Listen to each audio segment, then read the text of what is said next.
Watch, it won't pick up. Oh, it's live. New studio. Backup plan.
Thank you, Tanya, for putting this on together, our playlist. All that up. There really is a purpose for all this, friends. Of Okay. course. All right. Oh, no. I think, is it on the... We're just going back to...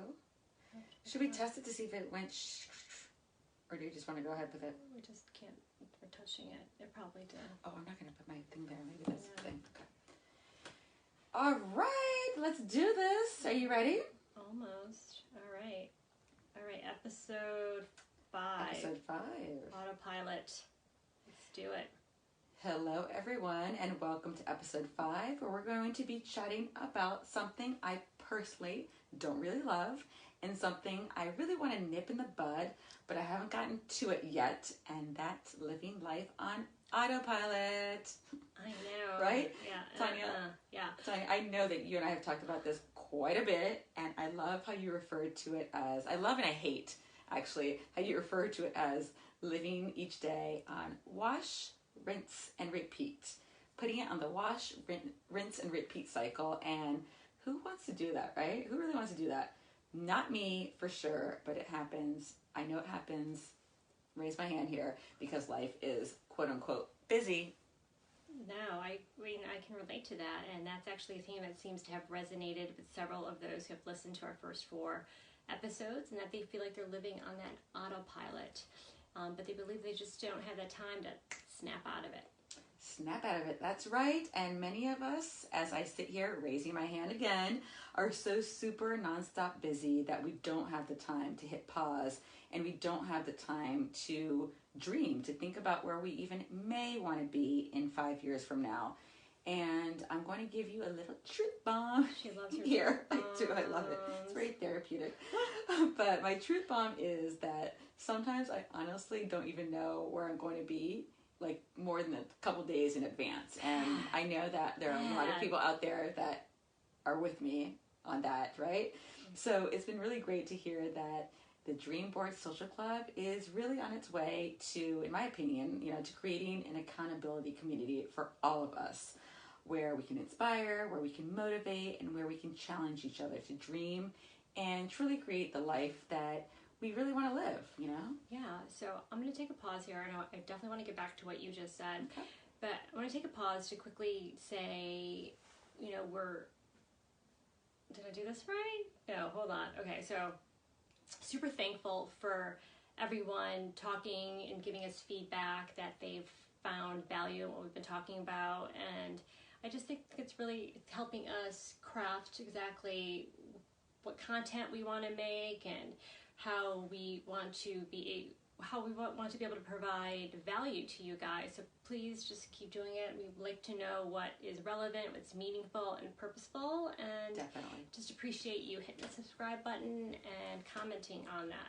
But so I want to get back to what you just said about that you don't know what's happening in a couple of days. Is it because you let yourself down so much that you just don't create plans? Because I see yourself as a planner. I'm a total planner. But you just don't do it. You just do it. But then, but there's things that get in the way, right? And like, and I guess that's sort of me wanting to be conscious of living the moment as well, where I want to fully enjoy the moment now. And that's where I'm like, you know what? Over planning, there's that balance, right? Like, how do you reconcile the balance of over planning and planning and just sort of enjoying? But there is that middle as I'm learning, and reading through my books and resources. Over planning. Okay, we'll get to that. All right, but that's a whole other episode. But so Christiana knows that, and Christiana is too. I mean, we're obsessed with these concepts of dream boards, of visualizations, dreaming from a place of abundance and accountability. And, there's research to prove this, that with all these tools, there is greater goal achievement. And now that we have this community, we want to be able to serve as that accountability piece. And we want to be here to be able to celebrate your wins and share those wins, and also to, just if you need a little encouragement, we want to be there to help you push through that. Absolutely. So we can get out of that autopilot and create that dream life, right? And we all want that. And absolutely. Accountability is huge and such an incredibly powerful tool, because it actually makes you show up. Yes. And if you're like me and have pride in yourself, and when somebody's holding you accountable, like somebody named Tanya, maybe, you can't, and you just won't make any excuses not to show up. No, I think actually tonight's a really good example, because here we are in my son's bedroom, and we ran into some circumstances. And first of all, she's here recording this episode because I was the one that held her accountable to starting this podcast, but she's the one that is holding me responsible to keep going, because I really just want to throw in the towel for today and start it all over again. But we just made some arrangements and worked through it, and so there's a huge piece to accountability, and we're living it. And I know I'm that bulldog, right? But I think you're really enjoying what you're learning. Awesome. And you enjoy that people are finding our insights that we're giving them into all these tools we're talking about really valuable. Definitely. And I want to share something from that famous commencement address that Steve Jobs delivered at Stanford. And I know there's something about these whole Ivy League that I like. I want to pay my kids go there. No, I'm kidding. But it was really impressionable. And Steve Jobs, I'm going to read it because he wrote that let me just read it. So, if you live each day as if it were your last, someday you'll certainly be right. And it made an impression on him. And after reading that, he said he had looked in the mirror every morning and asked himself, if today were the last day of my life, would I want to do what I am about to do today? And whenever the answer was no, he knew that something needed to change. I mean, honestly, that makes me speechless. Every time I read it and I hear it, I love that commencement address. And I believe that. I believe that 100%. As a matter of fact, I wake up each and every morning and I think about that. I tell myself that. But, stupid little things get in the way. And that sentiment sort of dissipates and wanes as the day goes. You think about thinking about it. That's right. Just being honest here. Yeah. But it's so true. We really should live each day like it's our last. And I just honestly feel that it's easier said than done. Mm-hmm. But I'm determined. I'm determined to let go of the small things.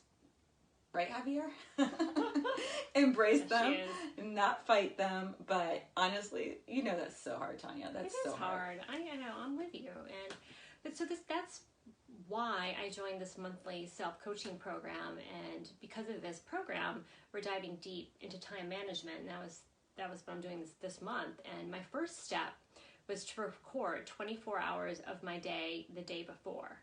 And then I'm supposed to record the perfect 24. And I really didn't want to do this activity because my day before looked not so hot on paper. And it just, it's really mind-blowing when you compare what you want your last day to look like. I mean, holy cow. I mean, I'm sure that was tremendous. And knowing me, I probably would feel guilty as anything, being like, oh my gosh. Like I should have done this. I should have done that. That's the whole Yeah. thing. Like, I could have done that, Okay, so in 2009, I had this event. I had a health scare with necrotizing fasciitis, which is mostly known as a flesh-eating disease. And I did think I was going to die because I was septic, and at one point I thought I was going to lose my arm after I didn't think I was going to die. But it was circumstances like that reminded me. I will never forget being in the hospital that day, really just looking out the window, wanting to be able to go home, wanting to live like a normal day. And my point is that I don't want to have something that dramatic make me think about me living my last day. I should always be living my day as if it were my last day. I agree, and every time you tell me that story, it reminds me that I don't want something bad to happen to me, to serve as a wake-up call. But I can't lie, I definitely don't live each day like it's my last one, because if I did live that way, I certainly wouldn't be washing, rinsing, and repeating. I'd be breaking out the billet cart, I'd be having caviar, and I wouldn't be sweating any of the small stuff, and I wouldn't be mad at Bowden right now for barking, but it's life. It's That's life. my dog, right? But let me continue on here, because this is real life, and of course, Autopilot has its handcuffs on most of us, and it reminds me of the "Time to Make the Donuts" ad. You remember that? Yes. So awful. Remember that? So for those of you who don't know, it's the little Dunkin Donuts man. He would wake up every morning. He'd wake up. He'd make the donuts. Come home. Wake up. Repeat. Right? But it also reminds me of our imaginary friend, Carolina. No, I'm not cuckoo. For those of you who have not listened to episode 2, you'll learn all about Carolina and some other imaginary friends that we had in mind. Our avatars. Yeah, our avatars we had in mind when creating this podcast. So basically our audience. And so Carolina is totally living on autopilot because A, she doesn't have time to dream or goal set because her life is so busy, right? The proverbial, I'm so busy. Yeah. And B, while she wants to do new things and she wants to grow and evolve deep down inside, she prefers to stay in her comfort zone. And she convinces herself that she's okay there. She's fine there, right? Yeah. But Carolina and the Dunkin Donut man are not alone, right, Tanya? No. I know that you've got some numbers here for us that show that they're not the only ones making unconscious automatic decisions, right? No, it's true. I do have some numbers, and of course you do. I just want to say, if you're not living on autopilot, I think that's fabulous. But if you look around, and most people are living on autopilot. And okay, here are the numbers to back this up. Okay, so I know I love numbers, but this is going to help convince you that we're not talking woo-woo. And that is in a recent survey of 3,000 people, 96% of people reported living on autopilot. And in this research, they concluded that our lives have become, we know this, right? We've just become busier. We've become crazier. We talk about this all the time. We're so busy. We don't want to. Thank you for listening to this podcast, by the way, because I know you're busy. But our lives are busy. They're crazier, and we've just tipped into overwhelm. So it's just much easier, more comfortable, like Carolina, just to live that life on autopilot. And it's really just become an epidemic. It's an epidemic of subconscious decision making. And That sounds scary when you name it epidemic. Yeah. It's like, woo. But if you are thinking and operating reflexively, habitually, mindlessly, you are living on autopilot. And I'm not talking about brushing your teeth. I'm not talking about driving when you're not always like gotta push the pedal. Right. That's not the autopilot. It's just the unconscious decision making that you're doing daily. And like you say, like going by just living your life on default. It's like what you know. Right. Donut man. Donut man. But you know what? Like when you're talking about all those stats, it reminds me, like it makes me feel like we're all zombies, Like we're all zombies just going boom, boom, like being little robots. You're a pretty zombie. That's all it. She cracks me up. But, Tanya, honestly, back to numbers. Yeah. So it doesn't surprise me. These numbers don't surprise me because nearly everyone I've talked to recently has admitted that they're sort of living on autopilot mode, but like they just can't shake out of it. Gotta snap out of it. Yeah. But you're a big planner, right? I'm a big planner, yeah, but still, right? Like, I don't know. I'm still figuring that out. Okay, yeah. So I have other research to back this up about why you should be thinking about making decisions. So the research is suggesting that we make 35,000 decisions each day, and that's a lot of energy for our brain to be using, right? And, but there are decisions even like eating, even like deciding ahead of time that can help conserve our energy. And that actually also includes like white space meaning time to like not do anything. Right. So if you schedule it in, you are actually creating the freedom of not worrying about all the things that we do worry about that burns up our energy. I'm guilty of it. I know. I worry all the time that I should be doing this, I should be doing that. We all and so when I started this time management, it has, and it's going to take practice, but it has made me think that I can be present for the moment because I know I've already scheduled this in. I like that. I like that. Like I said, I'm a big planner, but I find myself, like, if I actually plan out my day and actually give time limits on the things I need to accomplish, then I feel like my days are much more well spent. They're much more intentional. So I'll give you a little example. Like, I'll give myself 30 minutes to check and respond emails every morning. No more, nor less. I mean, some days it's more than that, but let's just pretend, right? And if I'm done, I'm done. If not, I have to move on to the next task. And that task also has a time limit. And I like that because it makes the everyday routine feel fulfilling, believe it or not. And, but having said that, I do think that part of the planning should include room for things that are not on the plan. I guess it's like what you're talking about, the white space, right? For example, like I recently ditched all my plans because I was feeling super overwhelmed with my to-do list. And I was like, you know what? I just want to live in the moment. And I took the kids out for a little outing. We went to the baseball game, and it felt so good. And it actually re-energized me to get back to the mundane stuff. And I think it's important. I mean, I know you'll agree with this, Tanya. Like, it's important to take time to smell the roses. And, when you sort of create that white space, that unscheduled time, it helps you get out of autopilot. That's what I've been reading, and I felt better like that. No, and I agree, but what I'm saying is that if you are scheduled ahead of time, more than like your 2 days or 3 days kind of thing, that you don't do things ahead of time. Yeah. But if you all already creating your white space, but let's just say even within that white space, I like white space. But even like you said, you wanted to go to the baseball game and you just did it because you needed that to energize you. But ahead of time in your other days that you have more white space, that you can actually utilize that time for the stuff that you didn't get done. So it's it's like a negotiation. Again, I think it's just going to take practice, and right? It's planning, like you said. I agree. So I think that I had signs of living on autopilot of like I have a hard time saying no, and I think that if I were able to schedule things, it would make it easier to say no. And I think that I just I think it's really important that you're not always operating on the side of the brain, which I want to talk about. It's going to be a whole episode on this. Another episode. I think a lot of us operate on that primitive side of our brain, which is that we want instant gratification. And this the other side of the brain, the prefrontal cortex, we can use that to plan out the day. And once we start making a habit out of it, we start to realize that instant gratification isn't really how you want to make the decision. You want to be able, once you start doing it more, once you start realizing that when you delay that gratification by making your plan, that it ends up rewarding you much later and in a much more fulfilled way. Totally. I promise I will talk more about this, but I thought that's... We are the only ones on this planet that have a brain that we can make plans. I mean, that's huge. So I think we should utilize that. Yeah. So now that you said that, like now I'm like realizing that the primitive side of my brain has been working overtime for quite a long time. Great, fabulous.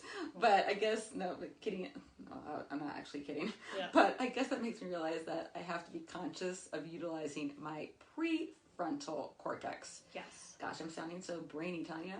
Well, you do have a brain. I do. I do. It's free. I'm going to make a joke, but I'm not going to go there. But seriously, like all kidding aside, I have to force myself to be accountable for trying something different and for getting outside of the comfort zone. And I know that by doing so, right, things can get better. They can't get worse. What's the worst that can happen if you try something new, right? Like you tried it. And I think that a deliberate change gives you a chance to see your new situation and see if it resonates with you. Yeah. And it gives you a new perspective on the way you were doing things. And from my personal experience, if the new situation doesn't resonate, then you're just closer to finding what's right for you and what's best for your personal fulfillment. And maybe you just liked where you were before, but you're not going to know that unless you actually or you tweak it. Yeah, you make a decision to seek other options. Super important. I think it's really behooves you to try something. Otherwise, Definitely. you're going to sit in this zone of a what if. Right. Right. It's an autopilot. All right. So I want to get back to your last day, your last 24. Oh. We have a printable guide, so do that. That's your challenge for the week. That's our exercise. That's our exercise. That is our call to action. And it's on our show notes for the page. Yes. Yes. And so, what did your day look like yesterday, and what do you want your 24 to look like? On your last day, ask yourself if you will never let yourself down again. Always follow through with what you commit to. How different would your day look like? And I want to talk about those micro moments that we talked about in episode 3. And so, like, scheduling your 24. I mean, I know that you were talking about living, was it bonbons or what's her Billy Cart? Billy Cart caviar. Did we talk about that this episode? Yeah, did we talk about it? Bonbons. Yeah. The bonbons was a different conversation. But essentially, that doesn't have to be like your ideal 24. Right. Yes, it would be, but like your ideal 24, realistically, just including in your what everybody calls your busy day, taking time for really what you prioritize. Whether it's 30 minutes sitting playing with your kids or 15-minute phone call to your mom.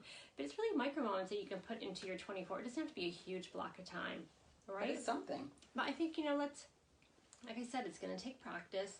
Let's practice together. Let's create a new habit. Let's create a new default mode. And, if you're going to tell me that you don't know what you want your 24 to look like, I think this goes back to what we were saying. You haven't made enough decisions. You just don't know the other.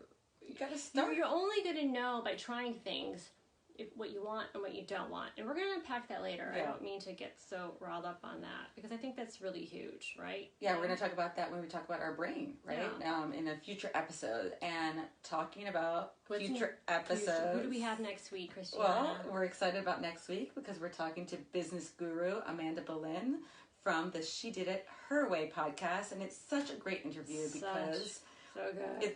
We're excited, as you can tell. It's so great because we really dive deep into talking about fear, about resistance, and our brain, and our brain, talk about our brain, and why that gets you not out of autopilot mode. And she gives us some really awesome expert tips on how to kick fear in the rear end, right? Boom. And how to be comfortable getting outside of the comfort zone. Yes. And I think you guys are all going to find it super, super insightful. I do. Super insightful. And I said super a lot in that episode, so forgive me. That's why I'm saying super, super. I'm teasing you about that. So I'd like to close again with words from that amazing commencement address for the Stanford graduate students that Steve Jobs did. And I just hope, it was super, it really was, it left such an impression on me. And I hope to do the same by reading what he said. So, I'm going to read this. Remembering that I'll be dead soon is the most important tool I'll ever encounter to help me make the big choices in life. Because almost everything, all external expectations, all pride, all fear of embarrassment or failure, these things just fall away in the face of death, leaving only what is truly important. Remembering that you are going to die is the best way I know to avoid the trap of thinking you have something to lose. You are already naked. there is no reason not to follow your heart. I love that. That is so true. So follow your heart and be sure to tune in next week. So there you have it. There you have it. Thank you for listening. Hey, and thank you for tuning in. I feel like I was telling Tanya, I feel like I'm in like a 7-hour flight to Europe. I gotta stretch out my legs here. I know. This is not going to be a permanent studio. Jeremy, thank you. Who's here? Oh my. Let's say Michelle. Hi, honey. Hey, Kat. Let's say hi. Thank you for your support.